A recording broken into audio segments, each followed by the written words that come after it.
நீ வாய்ப்பை கொடு. அவர் வந்து முதலமைச்சர் நாற்காலியில் உட்கார்ந்ததுக்கு அப்புறம் இதையெல்லாம் செய்யலைன்னா கேது. இது அப்ப கேட்க வேண்டிய வார்த்தை.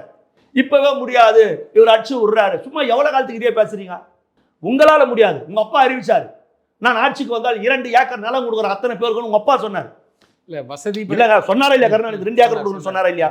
தமிழ்நாட்டிலே கிடையாது. ஒரு குடும்பத்துக்கு 2 ஏக்கர் கொடுத்தா சந்திரமண்டலத்துல கொடுக்கணும். கொடுத்தாரா? கொடுக்கல. புரியுதுங்களா? அது நீ பேசு. நீட்டை ரத்து பண்ணுன்னு சொல்லிட்டு நீ வந்து உட்காந்து அடிச்சு விடல, நீ அடிச்சு விட்ட.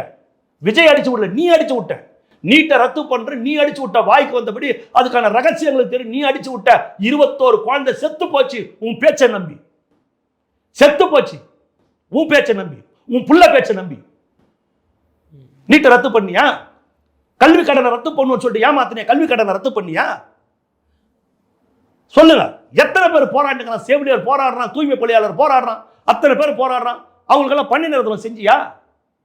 மாதம் கரண்ட் பில் எடுப்புன்னு சொன்னீங்க, அந்த கரண்ட் பில் கணக்கு எடுத்தியா?